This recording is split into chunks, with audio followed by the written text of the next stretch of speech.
Une bonne nouvelle, la révalorisation du montant des allocations familiales décidée ce mercredi en Conseil des ministres, une décision qui, selon le porte-parole du gouvernement, tient compte du coût de la vie. Ces allocations étaient initialement fixées en fonction du SMIC et depuis l'ordonnance du 11 janvier 2012, elles sont fixées en fonction de l'évolution du coût de la vie et de l'équilibre de la branche retraite de la CNPS.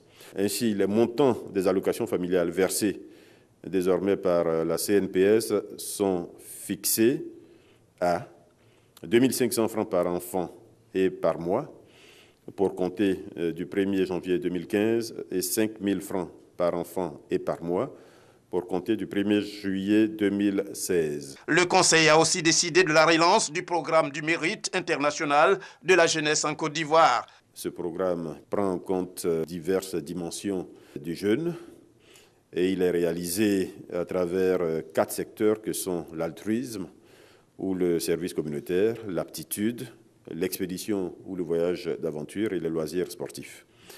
L'accomplissement de ces 4 secteurs permet aux jeunes d'avoir une médaille qui peut être d'argent ou d'or et la formation se fait en 6, 12 ou 18 mois. Et pour donner un nouvel élan à ce programme, des activités de promotion seront déployées pour son implantation dans les régions et villes de notre pays. Le Conseil s'est aussi félicité des performances de la Côte d'Ivoire qui font qu'elle est classée aujourd'hui premier pays agricole en Afrique. Selon le classement 2017 du think tank Avas Horizon, qui publie chaque année depuis 3 ans une étude dédiée à la perception des investisseurs internationaux de l'économie africaine, la Côte d'Ivoire est classée deuxième pays africain derrière le Kenya, parmi les pays les plus valorisés par les investisseurs, et la Côte d'Ivoire est classée premier pays agricole en Afrique avec l'Éthiopie.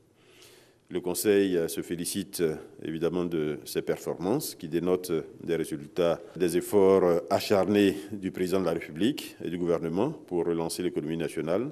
Par ailleurs, si la Côte d'Ivoire aspire à l'émergence, elle ne doit négliger aucun aspect visant au développement, d'où sa tendance à mettre un accent particulier sur l'industrialisation. Le projet de loi pris au cours de ce Conseil s'inscrit dans ce cadre. Il porte régime des zones franches avec le renforcement de la compétitivité de l'économie nationale comme l'un des objectifs. Ce projet de loi s'insère dans le cadre de la politique industrielle du gouvernement, donc de notre pays, qui vise à renforcer la compétitivité de l'économie nationale, à développer davantage les activités économiques, en particulier celles principalement tournées vers l'exportation, à consolider et à poursuivre la création d'emplois et de richesses. Il s'agit concrètement ici de développer de nouveaux pôles de croissance économique à Abidjan et à l'intérieur du pays. À cet effet, le projet de loi prend en compte l'expérience nationale en la matière, mais également les meilleures pratiques dans le monde, se rapportant au développement et à l'exploitation des zones franches. Outre les 8e Jeux de la francophonie qui se déroulent en ce moment à Abidjan, la Côte d'Ivoire accueillera en 2021 la CAN, Coupe d'Afrique des Nations, d'où le projet de décret portant nomination du président du comité d'organisation de cette compétition sportive majeure en Afrique. Il s'agit de Lambert Fekessi.